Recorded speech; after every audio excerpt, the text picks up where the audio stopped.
The rose has a name. No, wait, we're not doing more echo right now, although I promise there is more to come. We need to talk about comedy. We need to talk about labyrinths. But first, I am happy to report that I found her. I've tracked my pigeon down, and although she's transformed a little bit, so you may or may not recognize her. And thanks to the conversation that we had about Lord Verulam's, I don't know how to say that name, Bacon's science, Hans is back to explain more about what is science and what isn't science. So we're very happy to have the pigeon back, Kilt, and our guest, Hans G. Schantz. Welcome to the Mosaic Arc.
The dove has become electric.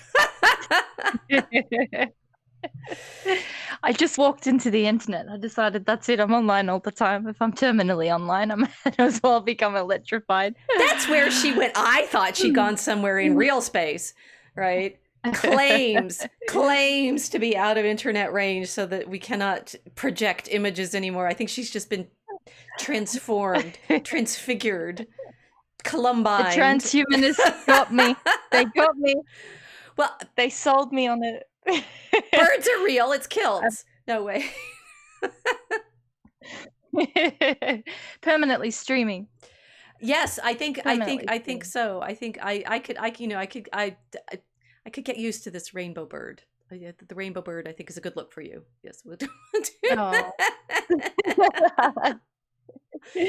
It's felt very strange to not be here for the stream the last couple of weeks, but no, I'm I'm not actually digitized. I'm not joining the AI. humanist. She's not become AI. No, I've done the opposite. I ran off to remind myself that we have a physical reality, and I'm enjoying nature. Unaugmented nature out in Australia. So it's been lovely and kind of timely as we're all discussing AI and the effect of artificial intelligence on everything. Oh, yeah. And so, yeah, watching the Australian bush, kind of thinking about everything, and there's a very strange kind of contrast. I'm looking at ancient forest, untouched ancient forest, and then small patches of human development, high-tech human development at the same time. So it's kind of appropriate, I think, that I'm streaming with you guys, you and Hans, today. And we're talking about science because I'm looking at it. Yes, indeed. I'm saying I'm just so happy you're back. I'm just kidding. No. And, that was hard. That was really hard going just by myself, talking about how the rose is the rose. It's like, you know what? That great comic novel that we read was itself a giant joke. Oh no. And really, I think is now. I recognize it's my own theme of, why isn't Christ at the center of all of the stories that we're telling, and looking at that library and realizing that library had no core. Yeah. So we promise that, one, we figured out how to get her in here without having to worry about bandwidth on video, which is great. And we will carry on the conversations we've been having. And tonight, Hans has stayed up late. I've rested him out of his own time zone to be here with us in the intertimes, to tell us some more about the work he's doing in electricity and magnetism and such. But with the segue from what we were telling you guys about the New Atlantis 3 weeks ago, I've lost track. There is no time, right? You can look it up on the previous episode. And therefore the dangers that we've gotten into. Well, anyway, we should let Hans come in and say hi. Hans, say hi to everybody. Oh no, he's gone silent. Turn your audio back on. Oh no. There you go. You've muted yourself. Well, thank you for inviting me to voyage on the Ark with you and Kiltz. Well, and welcome back, right? We wrestled you in here in the Great Marathon last summer, so we got Patrick back, we got you back.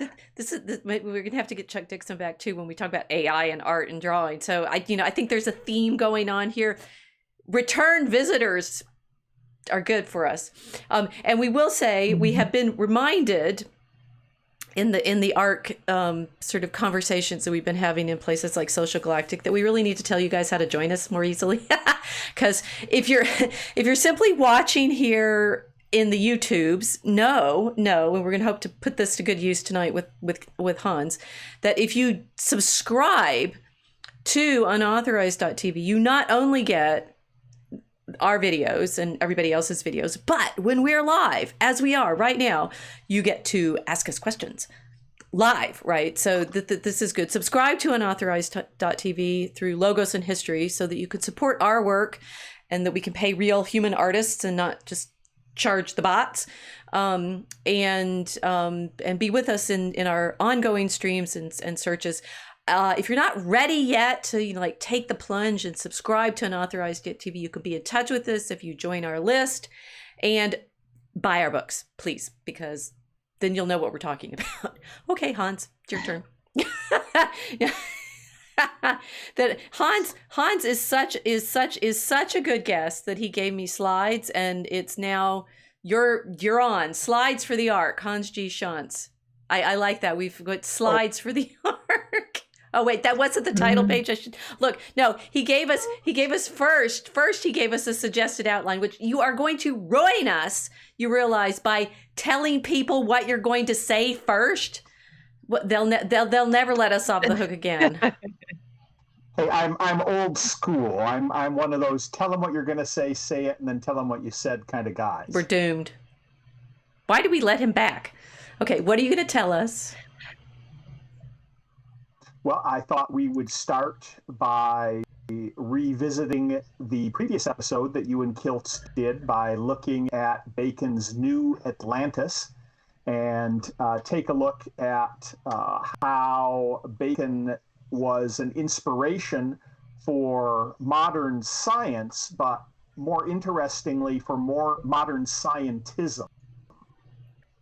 A lot of about the importance of experiment and observation, that was in the air already. There were plenty of people, predecessors and contemporaries of Bacon, who were approaching science in that kind of way. Bacon's unique contribution was he talked about the industry of science, the organization of science, collective science in the interest of the state in particular, and to further the goals of humanity in general. And it's that aspect of Bacon that I wanted to at least eventually end up discussing sometime this evening. Yeah, we may interrupt you to get you to explain stuff, so don't be distressed if we don't get through all of the slides. You promise? Sure. You'll have to bring me back again. Oh, that's fine. I did try to warn him, like, we may have questions, right? So, and in fact, we have a bumper audience. We have more people than have ever shown up. We've got Chris Hawk says, "Good evening, Professor." Good evening, Chris. And Nibmeister says, "Howdy, y'all." Ken is staying up late again. No eggnog this time. Eggnog is bad. Did you have eggnog last time, Ken?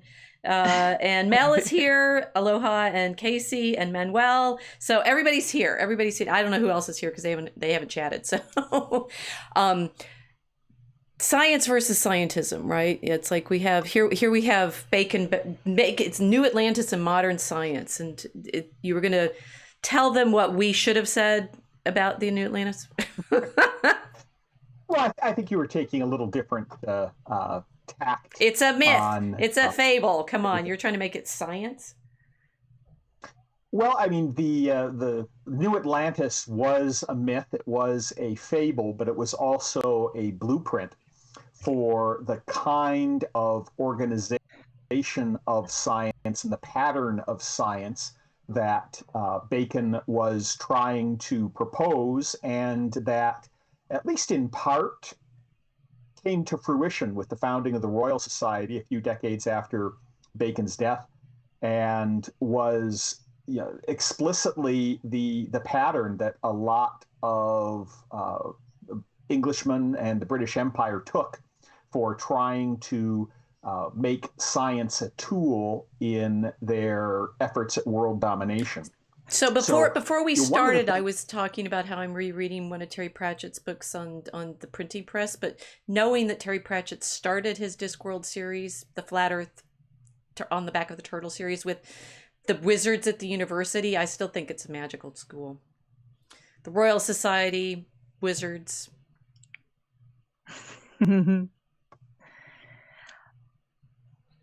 Okay, you're gonna have to give a little overview of Royal Society, Hans, because I was ranting at someone who gate crashed my my chat a little while ago about giving me Royal Society papers, and it triggered me so badly I couldn't stop ranting for about 45 minutes. And they said, "Why do you care? Why do you care?" I said, "Don't show me Royal Society stuff." So, so yes, you're gonna have to convince us that founding this Royal Society is not just like messing with the. It sounds so great. Messing with the fibers of the universe. It sounds so great. Well, that's not the Royal Society. Well, that's not the explicit goal, and I suppose I should have warned you about this up front. I've been published. He's a wizard! Oh no! Okay, that's it. I'm going back. But interestingly, in their origins, they were not really a formal society made up of scientists. They were a collection of nobles who had to contribute a rather princely sum for the day to be members. And it was only over the course of time they became more and more focused on science. It was really, to start with, more of a social club where elite Englishmen would get together to have chats, to have a gentleman's club, and to share communications and letters of a scientific nature. But it was not the kind of scientific society that we see today. Oh, so basically just like the universities.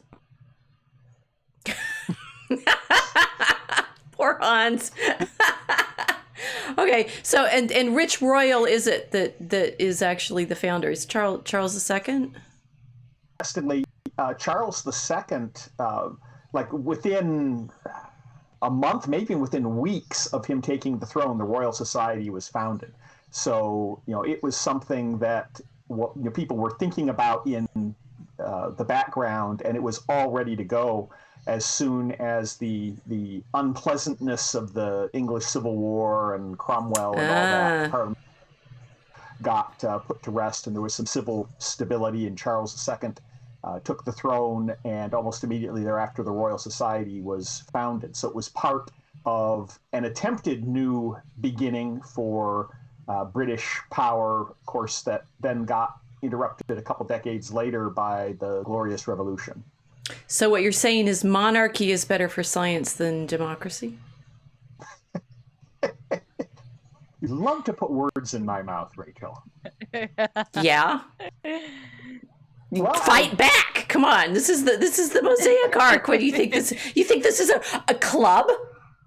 Wait, I said it was Club Drake. No, what you find is that, we do some cockfights organizations, here, don't you know? All scientists want to have, patrons and funding, and it's very tempting to look to the sovereign, to the king, or to the government and say, oh, we're undertaking a noble and worthy goal, and you need to open the royal treasury, or open the taxpayers' coffers and fund a lot of money to us so that we can pursue our noble purpose without having to worry about money. But the strange thing about taking the Dane Geld is you never get rid of the Dane. In this case, you always end up with the government wanting to get value for their money. And if there's a particular narrative that the government wants pushed, like, for instance, we could talk about climate change. 97% of scientists who are paid to support climate change agree that it's a real threat. Amazing, isn't it? I will say, we have a request that you put your volume up a bit. Maybe I won't be able to put words in your mouth if you can talk over me. Oh, I am not sure if I can do that. Put your volume up or talk over me. I can certainly talk louder. I'm very good at that. Okay, but project. We need full Shakespearean performance here. Whoa. Okay. Well, I'm just saying that it's not so much a matter of whether monarchy or democracy is better for science. It's there's a tension between centralized control of science and scientific freedom. And when scientists start taking money and doing the bidding of the sovereign or the government, they inevitably end up finding that support is conditional on supporting the government's goals, and actually hinders the course of independent inquiry. Well, this actually is what your proposed real topic is, which is science versus scientism, right? The problem of what is science versus the corruptions that we end up with in the way it's funded or the way the questions are asked. Which is it? Well, the way it's funded certainly has an influence on the course of science. I mean, Bacon had some very good things to say about what he called the commerce of the mind with things. I mean, he talked about the importance of making empirical observations. You don't just, sit in your study and read and compile the great thoughts of those who came before you. You have to actually go out and look at things and gather data. He also talked about the importance of systematic study and experimentation, not just passively looking at what's going on out in nature, out in reality, but deliberately setting up experiments to change the parameters of nature and see what effect it has. And that kind of thing had been done before, particularly in optics. But his emphasis on doing experiments to learn about reality was, at least he captured an emerging trend that was critical to the development of future science. And one of the other things, and we'll probably get to this a little later, was he did a very nice job talking about cognitive biases, what he called the idols of the mind. Oh, you have a slide on that. Here we go. The kinds of things that would distract investigators from making an objective look at how how reality is working. And do you want to discuss the idols then? Yes. Sure. He talked about what he called the idols of the tribe. And those are the kinds of cognitive biases that are common to all people in his view. That there's a human tendency to oversimplify things, to arbitrarily leap to conclusions without considering other possibilities, and to view the world from an anthropocentric point of view. People look at lightning and assume that there is a particular being responsible for the lightning. They tend to anthropomorphize what they're seeing in nature, or try to relate it to the things with which they are most familiar, and jump to conclusions that may not be warranted by the evidence in front of them. So that's the idols of the tribe, the cognitive biases that are common to everyone. The second is what he called the idols of the cave. Those are the unique biases that are inherent from someone's personal experience. If you have been working with clocks and working with gears and clockworks, and that's what you are most familiar with, all of a sudden you start to interpret things in terms of gears out making biological creatures working, or you apply that model that you're most familiar with. So people really ignored that one when they started talking about the watchmaker, the divine watchmaker. Well, that's kind of a different thing altogether.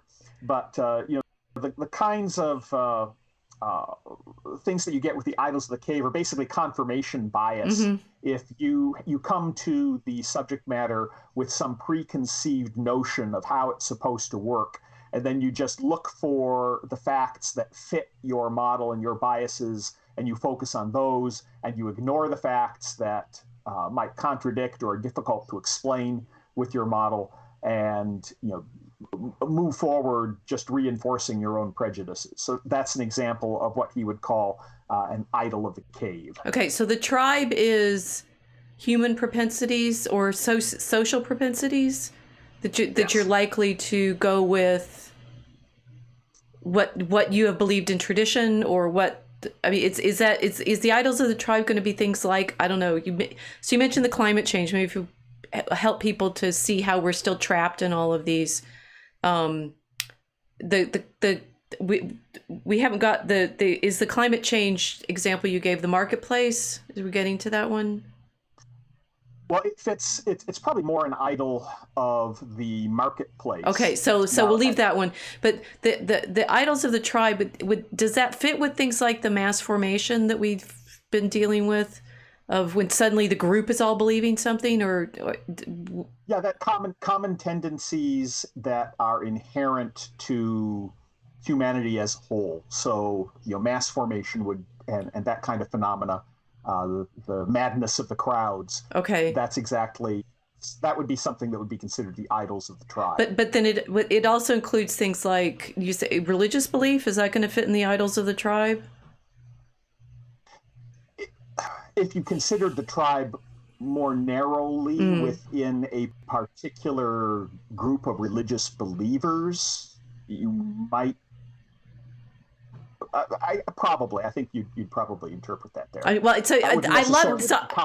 glad that you wanted to talk about these idols, because I thought when one time you were telling me about Bacon, I thought that he's trying to predict the ways in which you are going to make mistakes in terms of your interpretations, and that which one did he succumb to? That we are always going to be, because this is, for me as a historian, very interesting, that you're always thinking within the narrative or in the story that you have used to frame your understanding, and that we can't actually see anything without a frame. It's like the edge detection problem. If our experience in the world without some kind of cognitive labeling is chaos, isn't it? I mean, it does. Well, yes, to the extent that those kinds of things are common to all the members in a society, because the society shares a common narrative around which it's interpreting events, then that would be an idol of the tribe. The idols of the cave are really more unique to a particular individual. I mean, Okay. I Okay. can tell you this. I can tell you the story about how I went off to college with 14 different bath towels for showers. If you want an example of the idols of the Okay. day. 'Cause It's the bath towel. my mother was giving me a hard time about that one at one point, and I had to look at her and say, and where did I learn this propensity for sanitation that required you to use a new towel every time you took a shower instead of just hanging it up and letting it dry? That was my father's practice, because he was a salesman of pharmaceutical chemicals, and he was very conscious of staph infections. He was selling these to cleaning chemicals to hospitals and things like that. So he was just hypersensitive to sanitation and washing a towel after every use and so forth. And I honestly didn't realize that certain people were so unsanitary as to reuse their shower towels multiple times until after I went out to college and discovered. I'm surprised you took 14. You do laundry every other week. Well, normally every week, but I had that emergency buffer. Oh, a full week's buffer. Okay. So that's the example of an idol. Okay, so I'm going to push you. Individual idiosyncrasy due to the peculiarities of your background. Right, but I'm wondering, it's like, does Bacon get far enough to realize that he's going to be trapped by some of these himself? I don't know. I mean, he's aware of the problem, so I would imagine he's trying at least to look out for those problems in his own thinking. But of course, we also have to take a look at how the ultimate results of his program and his thinking were the results of other people's interpretations of him and their application of his ideas in science in particular and society in general. Okay, well, let's do the other two idols. So the marketplace. That one seems more easy. Is that one straightforward, or is that one? Well, that one, I understanding, it's more related to misuse of language, and his concept of the commerce of the mind with ideas. Well, that commerce takes place through the medium of language and words. So it's a case where you can have ambiguities or misinterpretations by the misuse of language or using unclear verbiage. Like, for instance, the concept of climate change is an excellent example of an idol of the marketplace, because people will bandy about the term climate change, but really the climate always changes. It's always changed naturally. And what they really usually mean when they're talking about climate change is anthropogenic climate change, man-caused climate change. So, people will take a look at a flood or a heat wave or a drought and say, aha, it's climate change. And I mean, that's kind of a tautology. The weather's always changing, the climate's always changing. The critical question is that something that can be scientifically demonstrated to be the result of whatever fraction of CO2 emissions can be attributed to humanity? And that's a much trickier and more difficult and more subtle question that is largely ignored in the climate debates. Well, and there's also underneath that is, but it's not just climate change. It's climate change we don't want to happen. Whereas we could be trying to change the weather, and then that doesn't fit in what people mean by climate change. Climate change is this boogeyman kind of thing to be afraid of, because we're not in control of it. I mean, it's anthropogenic, but it's accidental to our purposes. So, climate change. But in the marketplace, it's like the recognizing that rhetoric is used with like layers and layers, and this is what I tend to worry about more, right? Layers and layers and layers of assumption. Well, James O'Keefe had a very nice piece that is worth looking up, where one of his undercover investigators interviewed a CNN reporter and got to talking, and the CNN reporter acknowledged that, well, now that COVID is winding down, we've got to keep the fear and the tension amped up, and the next topic du jour is going to be climate change. So that's what they're focusing on right now, to try to keep the public in a state of fear and anxiety so that people are more easily controlled. But is Bacon in our New Atlantis, we were attributing, well, I think unintended. I don't actually think Bacon meant to, create the dystopia of modern science fiction. However, is he worried about that kind of manipulation?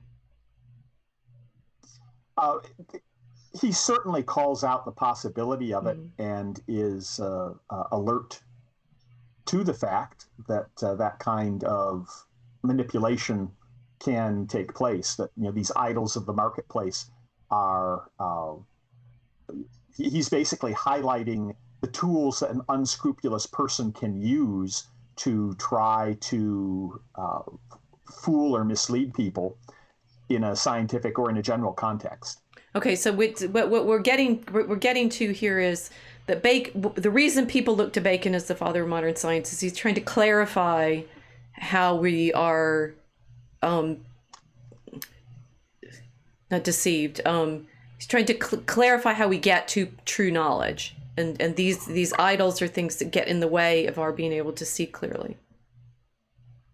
Okay, yes. And so there's the idols of the theater.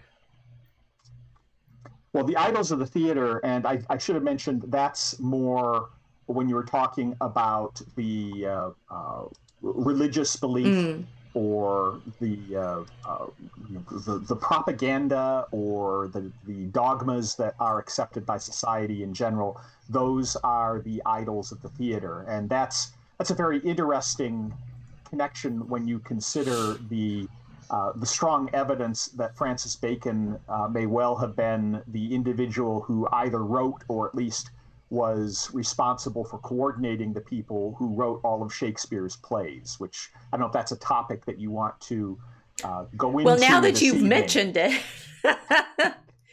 the short version of it, because we do want to talk about science. The idols of the theater are the influence of dogma and propaganda. So in that sense, the narratives that we share, that we look at, that we filter all of the events happening around us, those are examples of the idols of the theater. And it is kind of an idol of the tribe to be vulnerable to that kind of thing. It's a common characteristic of all humanity to have these stories with which we organize what we see around us, and we try to fit reality into those stories. And the problem you have to, or the thing you have to look out for, is wedding yourself to a particular story instead of having multiple models that you're constantly testing against each other to see which provides a better explanation for what's going on. In fact, just last week, Charlie Munger, who was the investment partner of Warren Buffett, he died last week. A couple decades ago at a conference, he was commenting on models, and he said that if you have just one model of what's going on, you will inevitably lose your money in a finance context because you will always strain to make the facts fit your particular model. And that's very good advice in all contexts. You want to try to look at events and both scientific and the course of human events, all in a context of throwing as many models at them as possible, so you can try to figure out which model is doing a best job of fitting the facts instead of trying to fit the facts to your model. Okay, so when Bacon's thinking about all these idols, we have the categories of things that he's thinking about tend to be in the natural world. Yes. Is he doing psychological studies? Or I mean, it's like when we look at him as defining science, what does he bring? We have your next slide is I'm looking at your slide so I know where you're going, but scientism. That is this an idol, or we should go back? Yeah, we should go back to the New Atlantis and modern science. Okay, I'll do that. I'll go back. We kind of skipped the scientific program. Okay. We're back. That Bacon had.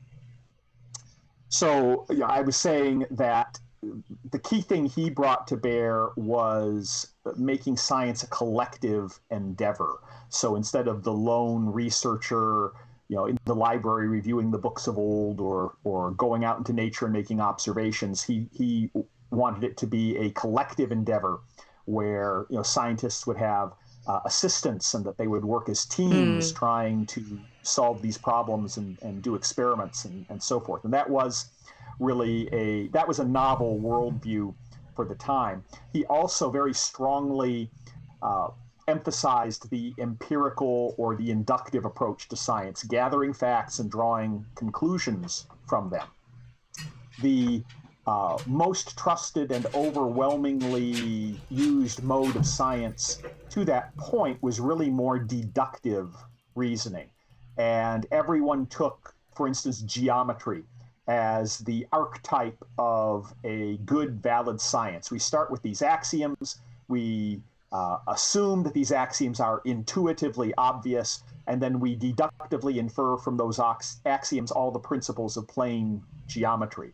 So people tried to come up with similar axioms in different fields from which they could deductively infer all that was going on. And that often led to flights of fancy, again, where people were deliberately trying to make the facts fit their model instead of finding the model that best fits the facts.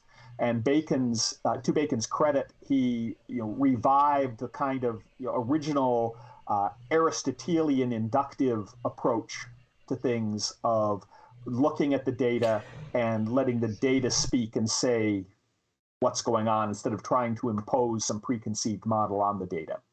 So that was a major benefit to Bacon's approach. When I was thinking, it's like, did people do team stuff? I mean, the universities do disputations, which is knowledge arising out of the need to answer questions. It's such a default now. Even we're a team at the Dragon Common Room. We're a team of poets and artists, right? That the sort of team approach. When you said that, I was like, okay, did people not do teamwork? I mean, it's saying that is in Bacon's program in the New Atlantis when he's describing all those houses of research, right? The Solomonic houses. The main thing about them is they are teams, right? That they're saying that they're going to do this study together. And now I'm sort of puzzling. It's like, really? Nobody did that before? How funny. I can't think of an instance. I mean, I'm sure that investigators had assistants to help them. Right. You can take a look at some of the scientific instruments, like workshops, right? Would you have workshops or? Probably. You could go all the way back to perhaps the Antikythera mechanism. That was probably not the work of an individual craftsman, and that no doubt took a team of craftsmen under the direction of some more skilled engineers and tinkerers to put together that. You're familiar with that, the mechanical astronomical calculator from ancient Greece? I've seen it in a movie. No, isn't that what they're supposed to be looking for in the newest Indiana Jones? I did not. Yes, it is. It's no, I didn't. I only watched reviews of how terrible it was. But it's I think that's what that is. Never mind. I do know what it is. Well, that surely was an example on one level of some kind of teamwork, but that's really, I don't know that was necessarily I mean, no one knows exactly the circumstances under which it was made, so we can only guess. That may have been an early example in trying to figure out scientific principles. Okay. All right, so these are the strong positive things that he brings. This collective science is empirical and experimental. I was more aware of that. Practical and ethical for the good of humanity. Yeah, he was. He very strongly advocated the power of science to make life better for humanity.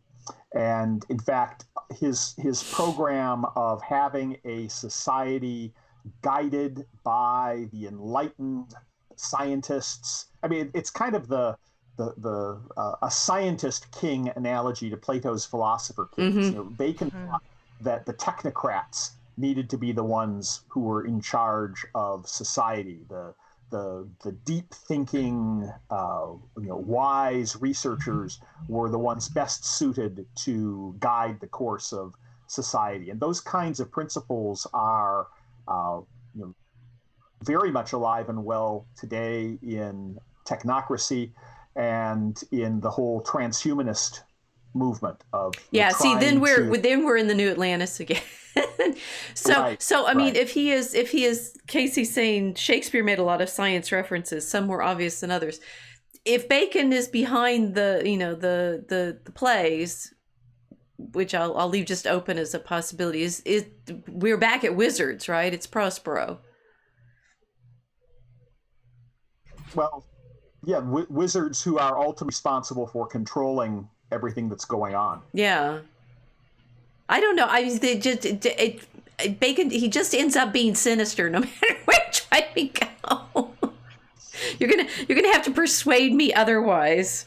Here we go. Well, he has okay, so doing the idols of the mind. Can we go to Scientism now and say where he's predicting how the bad part comes? Well, this is not so much what Bacon is predicting, but rather what has arisen from Bacon and others in terms of the unintended consequences. Yes. And I found this marvelous essay by Alexander, a Dutch mathematician named Alexander Grothendieck, and he was talking about the new universal church. And his concern was how scientism was rapidly becoming a religious faith that was pervading society. And the interesting thing is he wrote this essay in 1971. It's well worth looking up. But he had a very nice definition of scientism, talking about some of the basic principles involved. And the definition of scientific knowledge as that true scientific knowledge is quantitative science. Kind of going back to I think it was Rutherford who scoffed that if you're not measuring things, it's not real science. You're just butterfly collecting. That you have to be making quantitative measurements to be doing real science, and in particular quantitative measurements that can be repeated in a laboratory setting. So if you follow this recipe, you will get these numbers on those instruments coming out. That's true science and true scientific knowledge, and that only that kind of knowledge is real or valid, and everything else is not trustworthy and not knowledge of as high an order as scientific knowledge.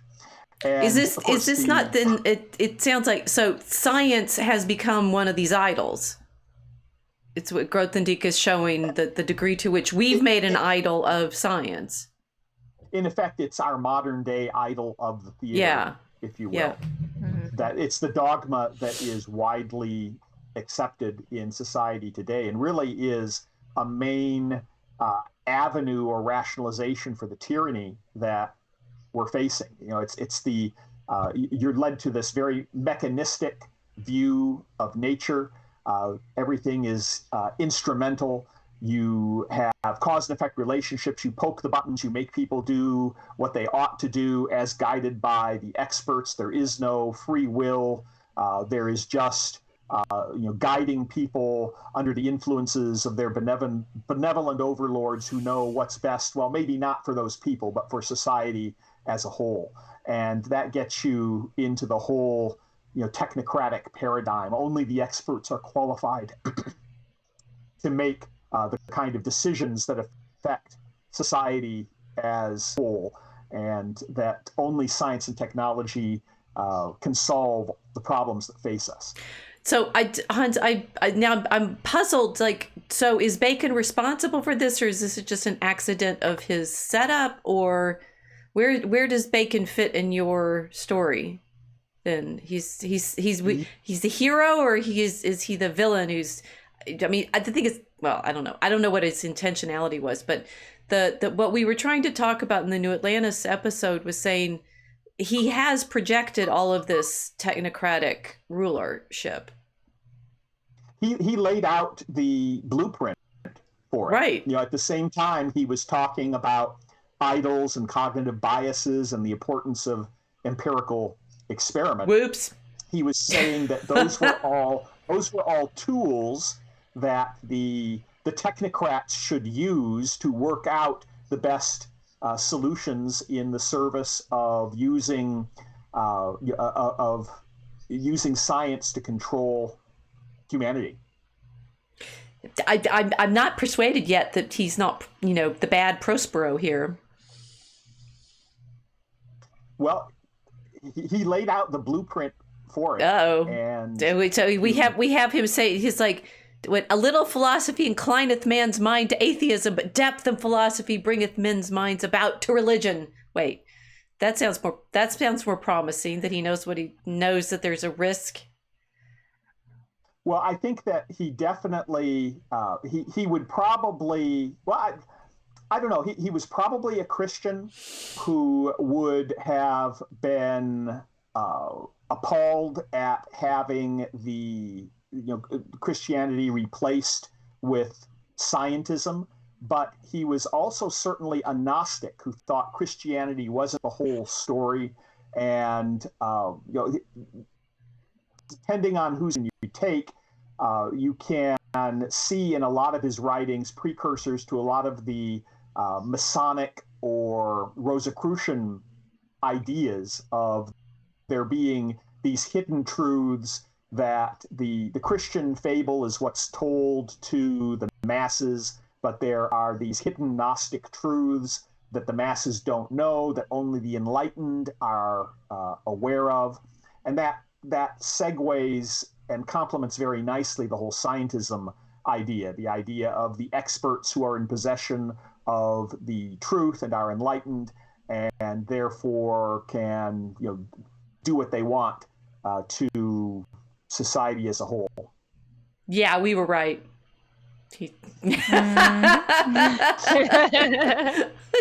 Hans, did you mean us to get here? So you said you have this Gnostic concepts in science, and that you're saying that I'm torn here. I'm torn. I know from you can tell us about your own work. I know from your own storytelling that you are worried about the way people control access to knowledge, but I'm not clear that in your own thrillers, which you can tell us about now. This is the commercial part of our segment. That I think we need a confession of faith here from you. Which side are you on? Well, I think that is he going to flush the gang signs? I don't know. He claims to be Orthodox. How many degrees are you, Hans? Tell everybody. Oh, well, I'm not allowed to say, of course. But no, I think just wink twice if it's a double-digit one. Okay. We won't tell anybody. I can never reveal the secret truths that were and handshakes that were given to me when I picked up my PhD degree under penalty of having it revoked, as Rachel, I'm sure, can attest. I love at our graduation, our president always the script he has is like, it's different for each of the levels of degrees, but there's always this thing about welcome to our ancient and honorable company of scholars. And I'm like, University of Chicago was founded in 1892. What's this ancient?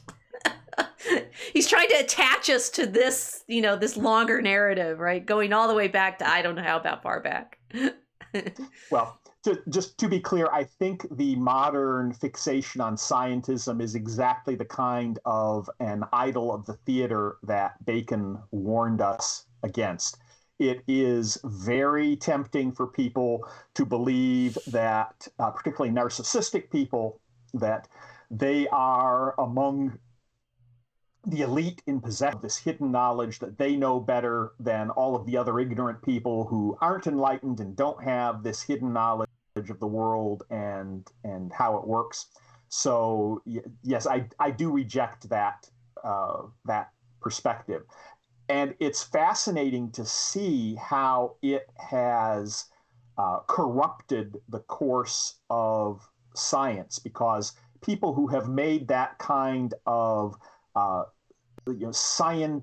scientism or Gnostic approach to science are people who are thinking in terms of dualism, things where you are inverting reality and where you are trying to blend a union of opposites in order to sound particularly erudite and to embrace a contradiction because you are so clever that even though lesser minds view it as a contradiction, you can see beyond what they can see. And that really was a lot of the thinking behind wave-particle duality, which is central to my work. I mean, people saying that modern science is grounded in this Gnostic mystical contradiction.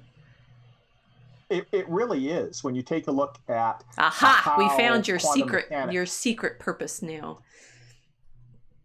When you take a look at how quantum mechanics came to be, I mean, the concept of it's really a very ancient debate of whether reality is a plenum, is it a continuum, like Aristotle believed, or is it made of particles? Is it made of atoms in a void, like Democritus and Leucippus first advocated back in the times of ancient Greece?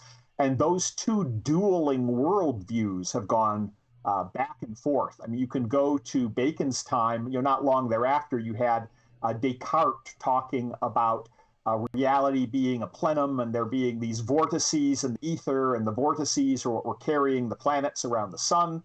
And then you had Newton come up with his mathematical law of gravitation, which in the hands, Newton was pretty scrupulous to say, look, this is the mathematical description of what's going on. We don't know why it happens. He got a lot of criticism for that because of being accused of claiming that there were occult powers involved somehow. And in a sense, that's a literal truth. They're hidden. No one knew, and still there is a great deal of uncertainty and doubt exactly how all that works even today. What is the mechanism that makes gravity work? In general relativity, they'll talk about the geometry of space and matter causing space to curve and the curvature of space causing matter to move. But it's still more of a mathematical description than an underlying understanding of the processes and mechanisms that might be involved. But anyway, what happened is Newton's interpreters took what Newton came up with and reinterpreted it in the service of a world model of point particles acting at a distance according to mathematical laws. And so by the time the 19th century began, the prevailing worldview was everything is a cloud of these point particles. They interact with each other according to certain mathematical laws, according to an action at a distance, and there's no particular process or mechanism between them that gives rise to this. It's just this particle somehow knows a particle over there is doing something and follows this mathematical relation in reaction to the particle over there. And that was the best available interpretation, and all the math described those kinds of processes. People like Coulomb and Ampere wrote the laws of electricity and magnetism to explain that. And it didn't make sense to this guy named Michael Faraday, who did not really have the mathematical skill to follow the models, but the notion of something over here affecting something over there and not having some continuity of action or influence between the 2 points, that didn't make any sense to him. And he came up with the concept of a field pervading all of space. He reintroduced the Aristotelian plenum. if you will. And then Maxwell was able to take Faraday's ideas and use them to generate the laws of electricity and magnetism, as we understand them today, after a bit of reinterpretation from Oliver Heaviside and some of Maxwell's successors. Now, the interesting thing is, after that triumph of the plenum, all kinds of quantum effects started to be discovered, and the plenum got discounted and dismissed in favor of going back to the original atoms in a void picture, only this time all the forces are conveyed by particles, and that's what explains these cause and effect relationships between the atoms in a void. And that's why the cutting edge of physics is called particle physics, because it's believed now that all of reality can be explained in terms of these particles and their interactions with each other. But then the sticking point there is those particles have wave-like behaviors that are difficult to understand. And it's fascinating. You can see this going all the way back to Newton. When Newton did his optical work, he believed inherently in he was, again, kind of discreet about talking about mechanisms, but it's clear he thought light was a physical substance. It was particles. But he noted that those particles had to be imbued with a certain wave-like nature. They had, fits of easy and difficult reflection that followed certain wavelengths and certain harmonic frequencies that, when he did the calculations, turn out to be the wavelengths of light as we now understand them today. But anyway, when quantum mechanics came up, people noted that waves had particle-like properties and particles had wave-like properties. And the solution to that conundrum was to assume that a photon was a unitary, or particles in general, were unitary objects possessed of both a particle nature and a local particle nature and a non-local wave nature at the same time. So they were two things at the same time, a union of opposites with mutually contradictory properties.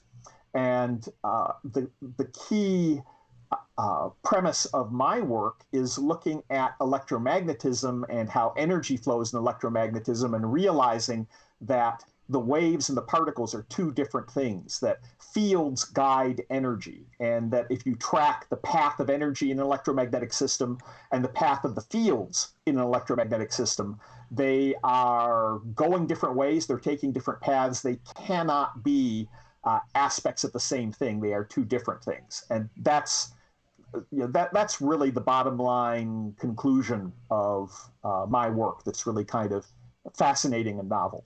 Great. Okay. So now you guys know why you need Hans's book, because I know that he's just summarized what he's written in the Fields and Energy book. And now you know why he needs to tell us back up. How do we get to understanding what you just said? Which is and the thing is, I think that was important, because that's the packed in dense version of what you've shown in your Fields and Energy book, which he is it out? Is it releasing in parts? You're going to be, I'm serializing it on Aetherczar.substack.com is my Fields and Energy Substack. So chapter 1 is out, and as well as the author's introduction. And in fact, it's relevant to a lot of the topics we're talking today, because I'm talking about the models of science and how science is a series of stories that we tell about reality to try to understand it, and that we try to validate with our experimental analysis, and the importance of having multiple models with which to look at what's going on. Okay, so you're going to show us some of that now. Well, I don't know if I have any slides. Okay, well, so that's see, now commercial ended. Buy his book. And, well, the book. Okay, buy the other books, because you have the sort of thriller version in the Hidden Truth series about how this understanding of Fields and Energy was available, but potentially overridden. Well, that's the thing that still blows my mind. I haven't quite come to grips with how this could possibly happen. But I take a look at the stuff I've done, and it's really pretty simple. I mean, this is at worst maybe undergraduate introduction to E&M kind of thinking. You don't need to have a really sophisticated mathematical background to get the physics here of taking a look at what happens when fields and waves interfere with each other. An electromagnetic wave has equal amounts of electric and magnetic energy. They are in balance with each other. And when you have two waves interfere, that balance is upset. But when that balance is upset, some of the energy slows down. And if you have a constructive or destructive interference, it all comes to a rest momentarily at the moment and at the location of that interference. And then as the waves pass through each other, they'll exchange energy. And it's very easy to see what's happening and to understand it. And in fact, I went back, there's a little bit in Heaviside's electrical papers where he's talking about interference and how it works. And it reads just like the analysis that I did, only he doesn't take it to the next step and explain how waves are exchanging energy one with the other. And I'm still just astonished that no one else, as far as I've been able to determine, came across that and pointed it out. It's something that should have been discovered by Heaviside or Hertz or one of their contemporaries. And I thought it would be kind of interesting to take a look at that of, well, what if maybe they did discover it? And to explore, well, what if an evil conspiracy had suppressed it? And then what would be the nature of that conspiracy and why? After all, Hertz died at a relatively early age. Maxwell died of cancer at a relatively early age. Maybe someone was killing the electromagnetic scientists to try to hide the hidden truth. And I went ahead and I wrote that up as the premise is the hero is going to a forgotten technical library, a high school student, and he's discovering that the online scans of old textbooks don't quite line up and match with the books that he has from this overlooked library. And that sets him off on the course of discovering this conspiracy. And I wrote this back in the first book, The Hidden Truth, I wrote back in 2015. So I made it an alternate history which has now come true. Thriller. Yeah. Well, I made it an alternate history theory or alternate history thriller because I was concerned people's suspension of disbelief might be challenged by having this evil conspiracy bent on global domination, ruthlessly killing people and manipulating events and rewriting history. And people might have trouble believing that. So I set it on an alternate. Never would happen. Never. Yeah. Completely impossible to imagine. The interesting thing is that was my this idea is too. what real science gets you. It's the ability to tell the future. Well, honestly, as I was writing the first book, it was almost tongue-in-cheek because my vision was, oh yes, my evil conspiracy is the secret evil conspiracy that pulls the strings on all those other evil conspiracies that you may have heard about. And I thought that would be an amusing technique to do. Hans has simply discovered reality. So we know we can trust him because he has predicted from 2015. He predicted everything, and this fits with what Wellwell was saying. It's like Whewell, yeah, Whewell. If only we had followed what Bacon was telling us, we'd have been able to predict all of this way sooner. Well, he was. Whewell was a really excellent historian and philosopher of science. In fact, he and scientist and physicist. So and he was a Baconian and was genuinely inspired by Bacon's vision of science in service to humanity and what science could do. And you could see from that early Victorian perspective how science and scientific understanding and engineering were making a real difference, improving people's lives with steam power and using technology to make a better, more prosperous lives for people. So it's very easy to fall into that trap of worshiping science and technology and adopting the Baconian program.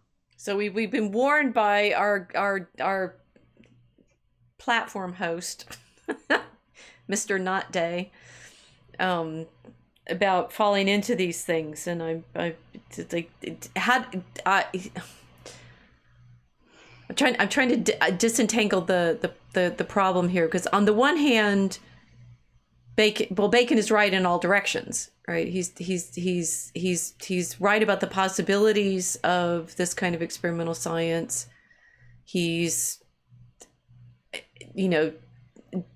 willing to adopt the idea that there can be such a thing as a technocratic rulership. It backfires badly in our present because all of that's come true. So is there? I mean, I suppose both you and Vox seem to have a faith that there is a way out, which we in the Ark are not sure about at the moment. Well, I don't know. I mean, we play with this technology. We're inside it. We recognize how we're affected by, the powers that all of this technological expertise has given us. But on the other hand, we're kind of worried, and both you and Vox have been more welcoming of the idea of things like the AI art, which we of the Ark are a little nervous about. No, I can all of the technology that we have has created unprecedented opportunities for social control. I mean, it used to be that the Stasi had to have 10% of East Germany spying on the other 90% and collecting files on them, and one person on every floor of the apartment was responsible for monitoring the goings on of all the other people on the floor and reporting to the central secret police headquarters what was going on. And now all of that can be automated because so much of our interaction with other people is in an online realm that can be easily tapped and monitored. And they're listening right now. Hi, guys. I'm sure they are. I hope we're entertaining tonight. Although maybe the thing is, if Kiltz and I just carry on with what we're doing, but can we keep them confused?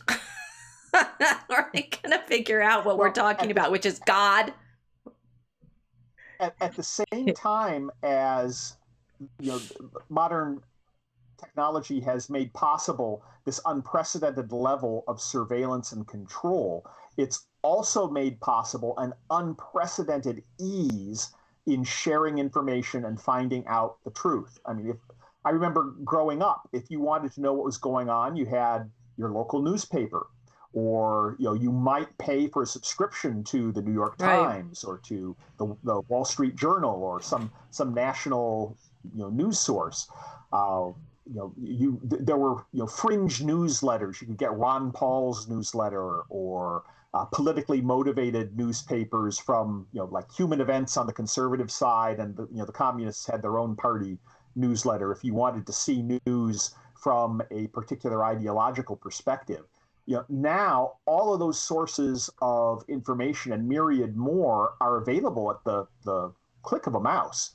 So if you can escape the idols of the theater and just go out on the internet and start poking around and doing your own research, whether they like it or not, you can come up with a wealth of information that just simply would not have been available for people to piece together in the past. And it's just utterly amazing how many of the pieces of what's going on are so easily available these days. I mean, you start looking back in history and seeing how, the Maine really wasn't sunk by a Spanish mine.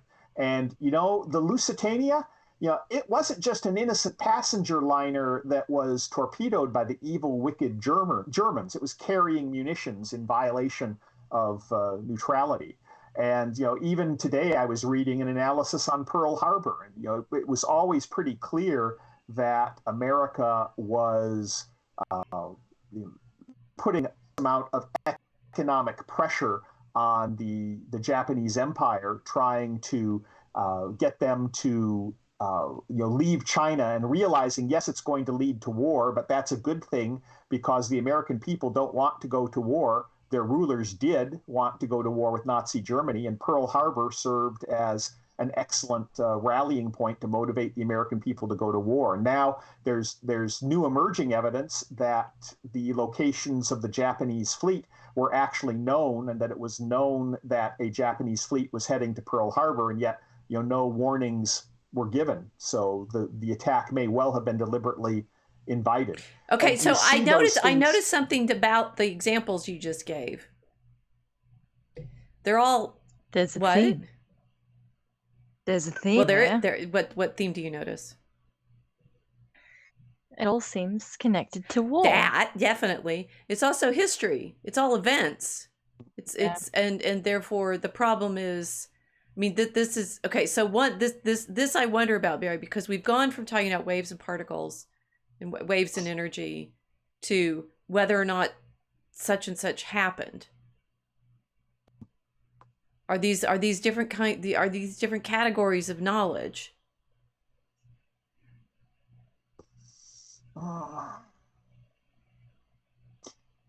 In the sense that you use different methods to understand what's going on. In the context of history, you're using eyewitness accounts of people who were involved in the events. There's secondary documentation. I mean, you can the interesting to start to pull up the payroll records or the operational readiness records of units involved in combat, and they end up sometimes rewriting the official histories, because you can take a look at the supporting documentation and realize there are problems with the official histories, and that this real story was something else. This has gone in a place that I'm just going to side. The train went off this other direction. All right, so you did it. So we were supposed to be talking about science, and we were supposed to get to like Plato and Aristotle and the difference between induction and deduction and induction. So we got the guys on screen now from the Raphael image, but notice that say the what Bacon was talking about, understanding physical processes, yes, and controlling. I mean, it didn't seem to me in the New Atlantis, and I do admit that that's mainly what I've read of his, that he was trying to. I mean, think about what I do is, in history, it's like you're understanding all of those things of the tribe. You're trying to understand the idols of the tribe. You're just trying to understand the idols of the cave. You're studying how those idols actually are activated, and hoping to get to a clarity, but that it's still part of what people believe, what I believe, what what exchange of ideas is, and the propaganda. Right. So it seems to me like, and what's interesting is, since you do both the science study of the material processes, the natural processes, and the storytelling, you just slid from one to the other in your example of like, that was so wave particle like. Oh my goodness. Will you just talk more, please? Kiltz, what have you been hearing him talk about? Because I think he just pulled a fast one on us. Oh, he did. Well, no, because I'm thinking like, he's described the scientists as being involved in the quantitative and measuring matter, right? But then the fast one is about all of these multiple stories that they're using to keep up in the air, to be able to see which one fits the data better. Now that's interesting, because we've got multiple narratives then that you have to keep, but that kind of that is conflict exactly with your entire ability to say whether or not something is true or false, right? I mean, can you have that's multiple exactly. stories and truth at the same time? You can, absolutely. And in fact, that's one of the points that I tried to make clear in my book, which is at aetherczar.substack.com. Hans is trying to teach us how to market.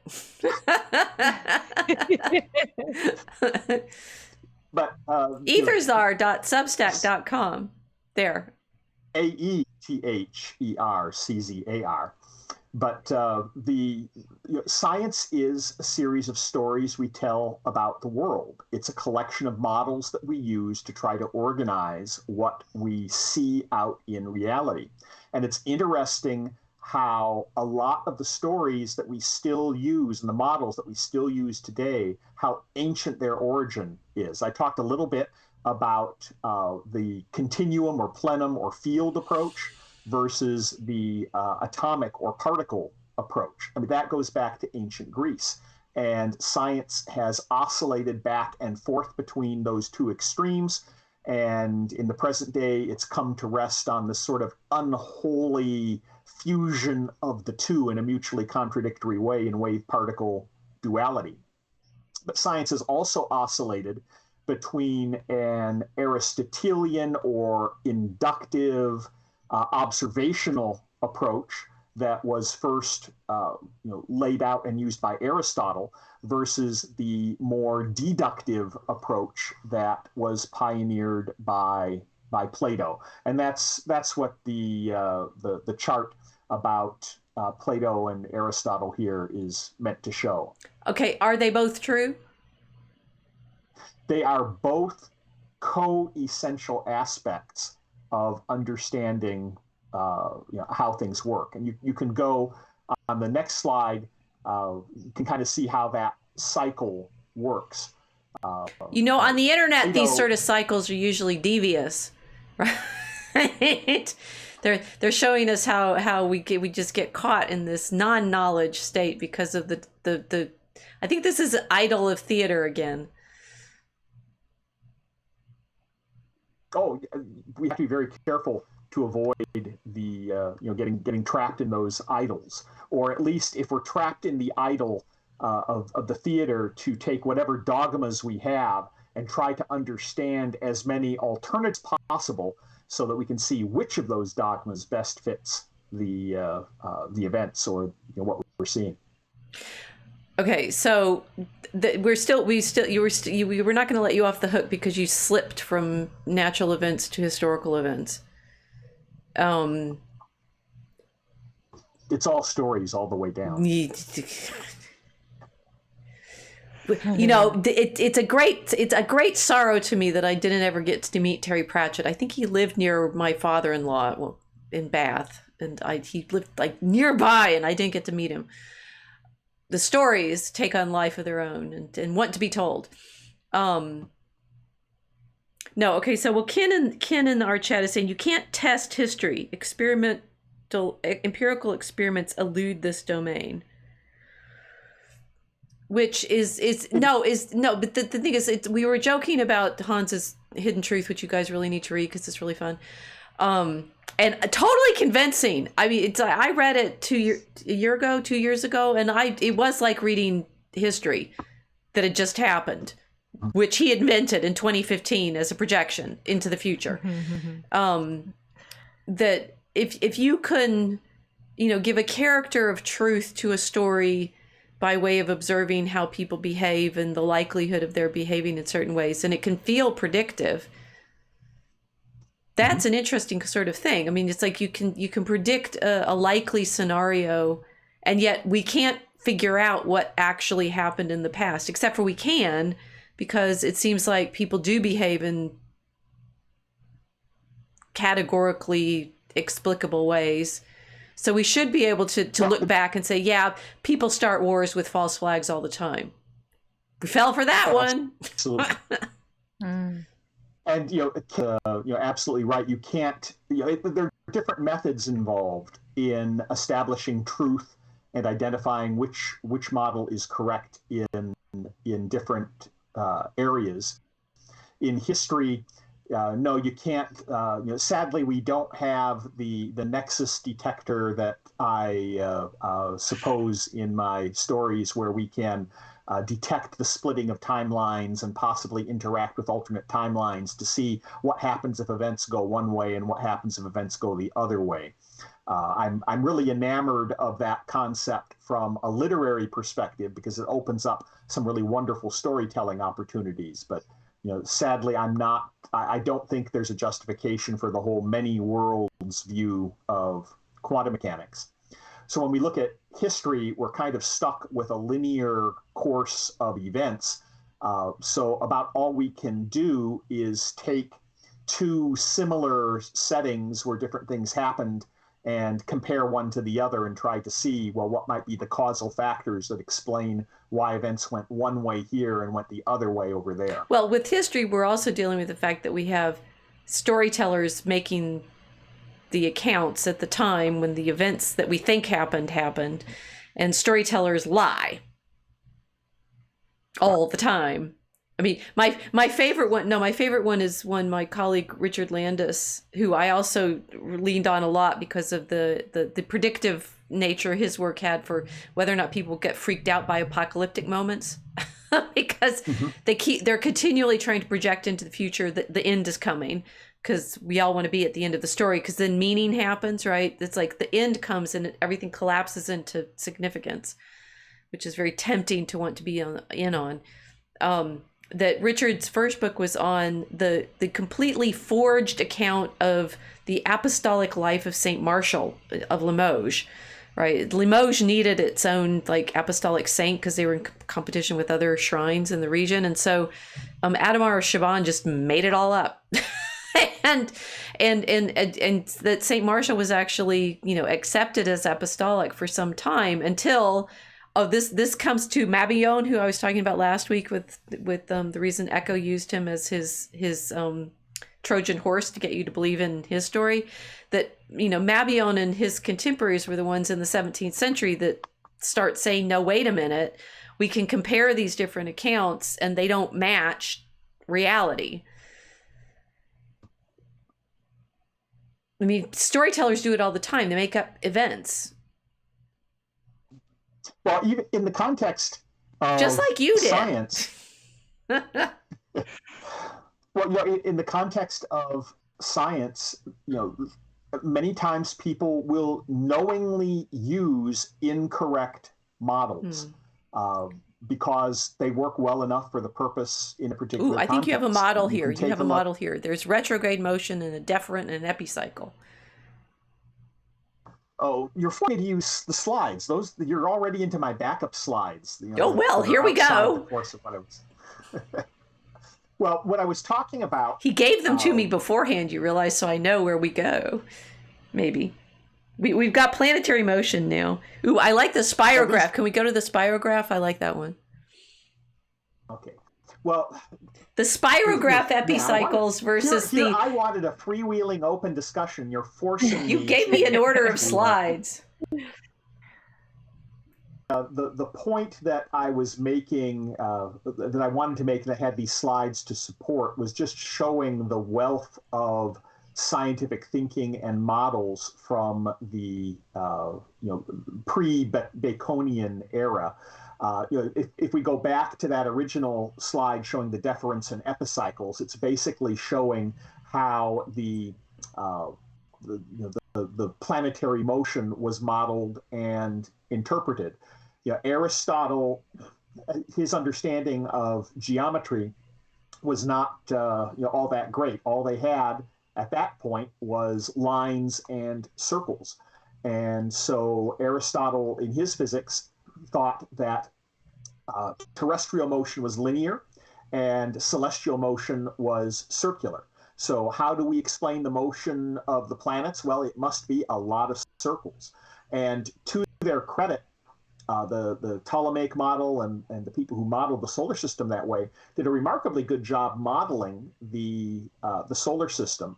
All of those epicycles and deferents, all that superposition of circular motions, really remarkably similar to what engineers and scientists use today in Fourier theory. In Fourier theory, we take time domain waveforms describing signals or other processes, and we assume that they are superpositions of different sine waves with different magnitudes and different frequencies, and use that to explain the signal, or to break it down into spectral components.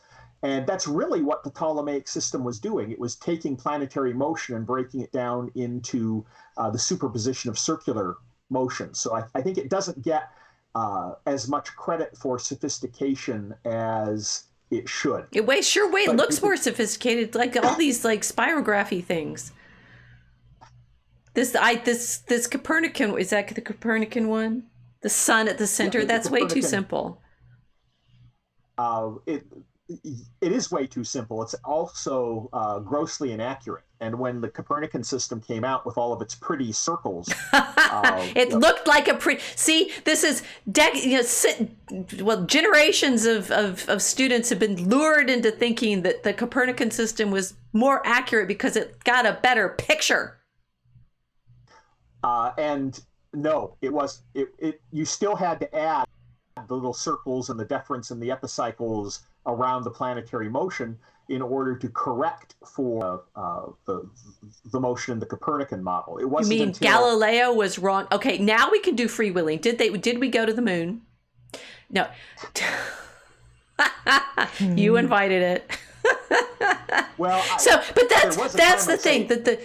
So the historical event alternative reality is a debate about the idols of the tribe and the theater. Yes, I think the idols of the marketplace sounds like the semiotic stuff that Echo was playing with, whether we can speak accurately, right? And the idols of the cave are the degree to which, for example, I am incapable of thinking of anything except in terms of Mary. No, wait.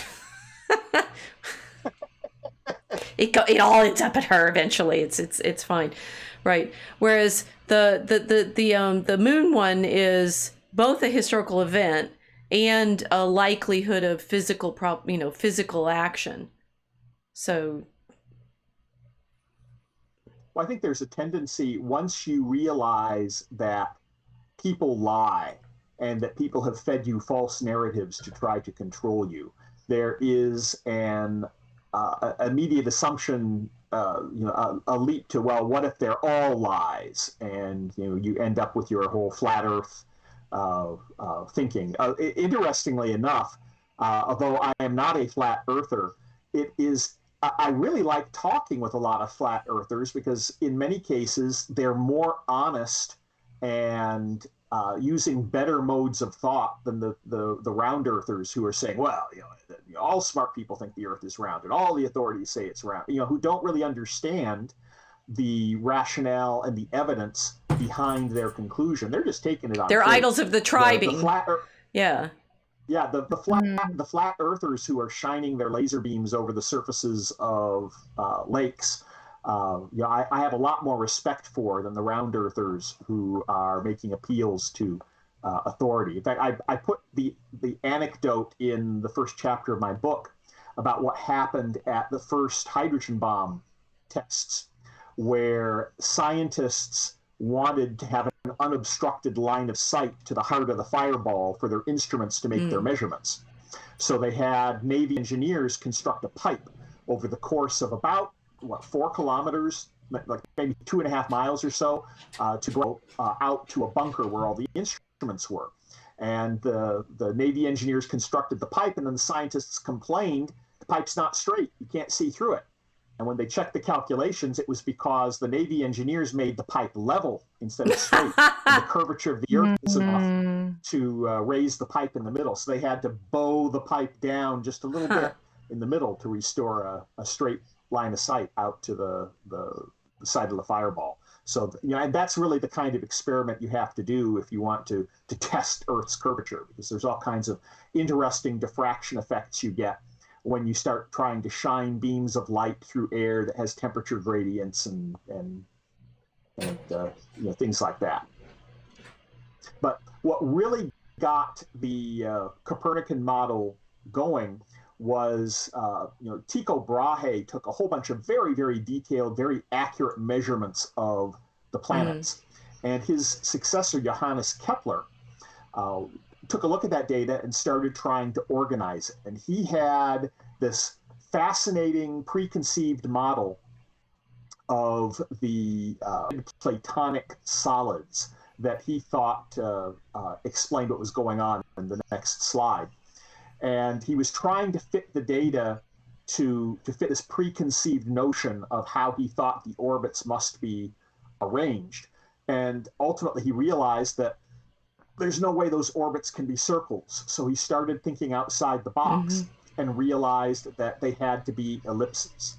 And that was the first of his laws of planetary motion, where he took a look at the data and he realized the data was best fit by an ellipse. And then on further analysis, he was able to come up with a couple other more subtle principles, like that planets sweep out equal areas in equal time. So when they're closer to the sun, they're moving faster. When they're further away, they move more slowly. And he came up with a fascinating mathematical relationship that the square of the orbital period is proportional to the cube of the semi-major axis. So he came up with this mathematical principle. No real idea why that would necessarily be the case, but that was his third law of planetary motion. And really, the problem was that Aristotle and all of his contemporaries, they were thinking in terms of lines and circles for describing reality. And sadly, what you really need is something called conic sections. And there's a whole slide that talks about conic sections and how they work. If you take a cone and you run a plane through it, orthogonal to the axis, the intersection between the plane and the cone is a circle. But if you start to tilt the plane, you get an ellipse. And if you tilt it far enough, you'll get a parabola. And that is the geometry of motion. And it was actually known in ancient times. Apollonius of Perga did some work describing conic sections. And it's thought Archimedes worked with conic sections as well.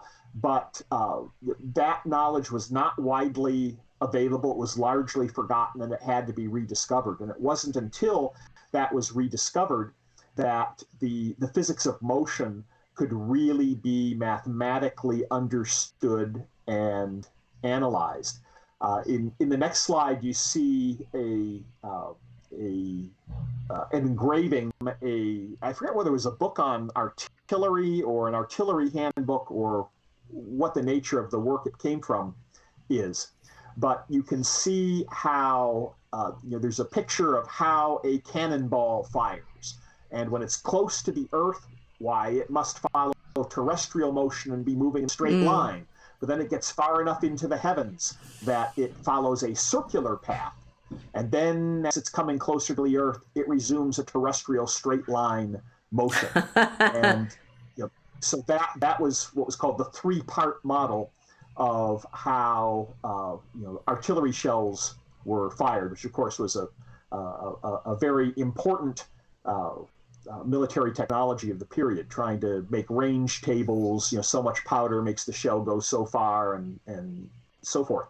But even Leonardo, earlier than that, you can see the sketch from his Madrid notebook of the how he could see that the trajectories weren't as simple as straight line circular sections on another straight line, but they were really parabolic arcs. And it was really not until Galileo came around in 1632 in his discourse on the two world systems that he explained how that all worked and how you could take these conic sections and parabolas and use them to describe the motion of projectiles. And the clever way he came up with doing that was to have an inclined plane and to roll a ball on the plane so it would fall more slowly in a way that he could trace out exactly what the path was on the plane. And he found those paths were in very invariably parabolas. So, and that's how the science of motion, understanding that projectile motion is parabolas, was uncovered. And I don't know if there was a connection between Bacon and all of this emerging, early 17th century science. I doubt Bacon had much communication with Kepler, because Kepler published his work in 1609, and we're talking about Bacon's work coming out in, well, depending on whether you're talking about the New Atlantis or was it Nova Organum, later in the following decade. Galileo may have been aware of Bacon. I did a quick search. I couldn't find any particular connection between Bacon and Galileo. It's likely he was at least aware of Bacon, because those books and those ideas would have spread and been communicated across across Europe. But a deliberate, obvious inspiration isn't really evident there.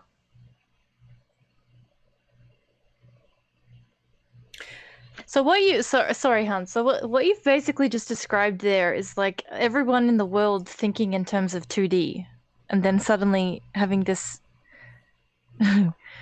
like very random and phenomenal leap into like a 3D kind of way of viewing objects traveling through space-time. Well, it's not even 3D. It's just moving beyond Euclidean geometry and moving beyond lines and circles into more complex. And it turned out the mathematical tools you needed to understand motion were conic sections. And sadly, although the ancients knew about conic sections, that knowledge was not widespread and it was largely forgotten. And so people were busy modeling reality from stories where, Aristotle's story of, terrestrial motion being linear and celestial motion being circles, and they ran with that particular preconception.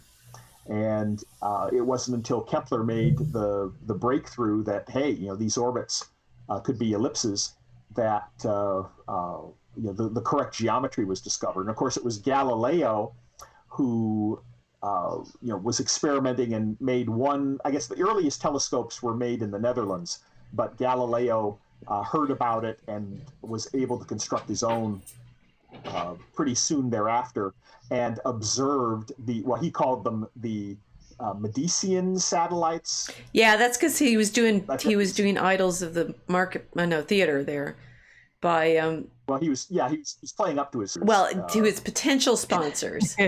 he published the Starry Messenger when he was in Padua, right? Pisa. Which one? He was teaching. He was employed by Venice, and he wanted to move back to Florence. And so when he saw the moons of Jupiter, he called them the Medicean stars because he wanted a job.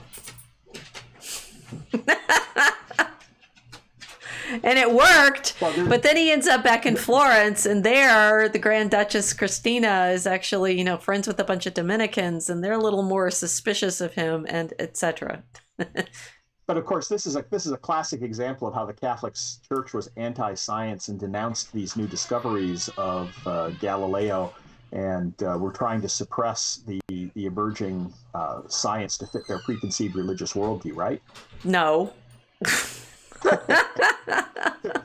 There's actually an excellent series of articles written by the sadly science fiction writer Michael Flynn on the Galilean controversy, where he goes into great detail on how Galileo managed to systematically annoy and violate his word and piss off the Pope.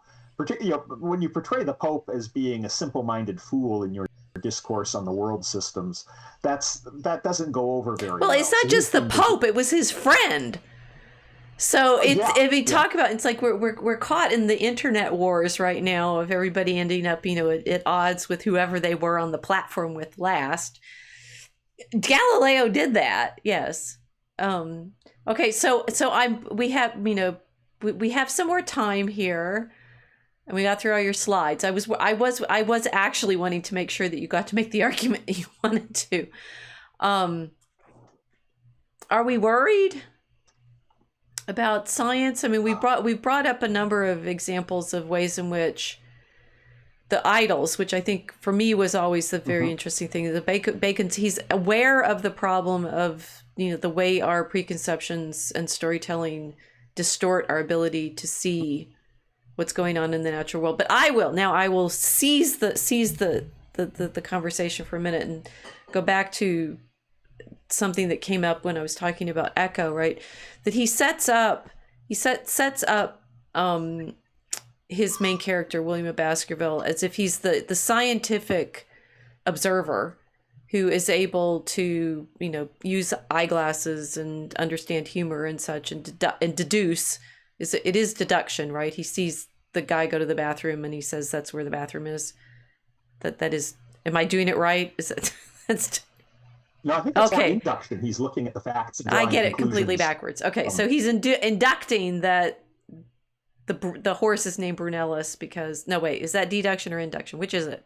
Let's get this straight. I'll at least know this. That's probably a deduction because he's starting from the axiom of all abbots would name their horses Brunellus. Okay, so the deduction is start from the abbots name their horses Brunellus. This horse is named Brunellus. Well, it goes back to that circular plot I showed. We can go back to the plot, and because you take a look at facts and particular evidence in order to come up with your premises, your axioms, your conclusions, from which you make further deductions. So it's really kind of a circular. That's why it's confusing. Process. Okay, so he deduces that the horse is named Brunellus because abbots tend to name their horses Brunellus because Brunellus is always used in the models of storytelling stories about horses. Right. But he inducts. I would say that he uses his familiarity with how frequently the name is used in those academic treatises to come up with the principle that in general a logician would use that name for a horse, and then he deduces that this particular abbot would use that name. Right. For okay. a horse. So in the book, he does that deduction, although he's also figured out is it a deduction or induction? This is actually helpful to me. That in the book he says. They must be going after the horse because we saw footprints of a horse. Is that induction or deduction?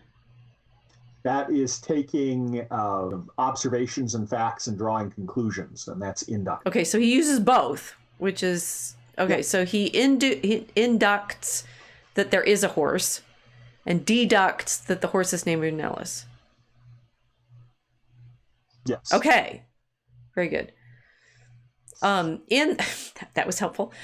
In the story, the point is that William of Baskerville, not really a follower of William of Ockham, but in fact, obviously a nod to being William of Ockham, is Franciscan and more interested in the study of the natural world because that's what at least Echo is playing at the Franciscans being. But I know from my own reading of Franciscans of that generation or the previous generation, that they're very interested in studying the natural world, particularly through Aristotle, particularly through reading things like the physics and the metaphysics and the animals and such. They're also interested in the study of medicine and such. But the particular Franciscan I'm working on right now, Servus Sanctus of Faenza, is very interested in using natural examples in his stories you move from the creature, and they are all creatures, right? Because we're talking about creation. They move from the creature and its properties, so both its form and all of its different things that are proper to that creature, to higher understanding about things like moral behavior and ultimately contemplation of God. Well, I'm not as familiar with the Franciscans. The Dominicans, I know, had he did a great deal of scientific work. Well, wasn't Albertus Magnus He's a Dominican, yeah. Yeah. And teacher And, of he was, Aquinas, right. Right. So And, you had actually asked me for some help on a chapter in your book, Fields and Energies, to be purchased. I mean, one of the idols of the theater, I think, is there was no science before Copernicus, right? And or that everyone was stuck doing Aristotelian syllogisms and useless disputations of how many angels were dancing on pins until Bacon came and taught everyone how to do real science, and that kicked off the scientific revolution. Right. But what I showed you some of this stuff that things like one, the reason Copernicus, has the expertise to be able to do all that planetary tracking that he does is because monks have been doing it for 1,500 years because they need it as a clock for predicting the future of like when the full moons are going to come so they can know when Easter is. Mm-hmm. And I'm sort of, it's interesting that maybe this is my question. They went from science, which was study the natural world because it shows us its maker. Follow the motions of the heavens because that shows us when our worship times should come. And that this is all a lesson in our moral behavior because the creatures show us what we should be, the beauty of our being in this system. I'm not going to be happy with the idea that we suddenly, we're going to like break it all to make it better. Which seems to me where modern technology ended up. Well, it's using the stated goal is, the idol of the theater is that science and technology are used to make a better life for humanity. Right. And unfortunately, the nature of that better life is the technocrats are fixated on this cultish Malthusian view that the world is overpopulated, and so we have to bamboozle people into starving themselves, right, and not sterilizing themselves, and decreasing fertility and so forth. And I think there's nothing wrong inherently with the idea of that science can be a tool to improve the human condition. But, the way they're going about it, I think, has false and evil premises that are going to be have been disastrous in practice. So how would you, as a scientist, change their minds? Well, I think if you can point out that the scientific story we have been telling for over 100 years is wrong in a particularly simple and easy and obvious way once it's pointed out, that you hopefully would be able to instill enough humility to get people to check their premises, to take a look at the idols of the theater that have trapped them in their dogma, and maybe be open to an alternate approach. And that's part of what I want to do with my research, because as I said, I'm amazed that the stuff I've done wasn't done earlier. In retrospect, from my perspective, it seems so utterly simple and so utterly obvious that I still don't understand why no one looked at this kind of thing. Even though I was confronted with it directly. I mean, I had the great good fortune in grad school to work to have on my thesis committee Professor John Wheeler, who was one of he was a little too young to be one of the founding fathers of quantum mechanics, but he worked intimately with Niels Bohr and with a lot of those quantum mechanical pioneers, and he adopted the whole Copenhagen interpretation. He was fond of saying it from bit, that information was fundamental to reality. And he really adopted all of the Copenhagen, consciousness and observation are essential to measurement. And, the essence of that quantum mechanical theory is unless someone hears the tree fall in the forest, you can't really say that the tree falls. So only once you have measured it are you collapsing the wave function to a particular answer. And so the measurement is critical. But anyway, I went one day and I talked with Professor Wheeler because I had just found out about what's called pilot wave theory, which is a causal approach to how quantum mechanics works. And I knew that Professor Wheeler had done all of this fundamental work on quantum measurement theory. He'd written a big book on quantum measurement theory, and I wanted to know what his take on it was. So I asked him, well, what do you think of pilot wave theory? And his answer was, screwdriver theory of quantum mechanics.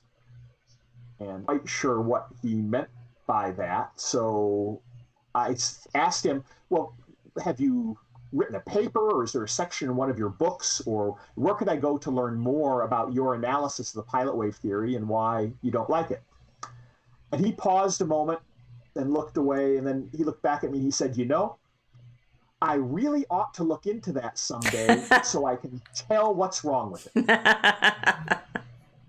And it was very clear, operating from an assumption of why, of course, it has to be wrong, without ever having spent any significant time and energy figuring out why. He never stepped outside his particular idol of the theater to consider that there might be some alternate idols there. And he was, Bohr apparently, by all accounts, had this very intoxicating influence on people. People would talk with Bohr and they'd be caught up and become Copenhagen zombies, and that influence is pervasive through physics. So I can see that it happened, and I can understand, and people just never took alternate perspectives seriously and never really looked at them. They were dismissed out of hand by a lot of the key figures that everyone respected.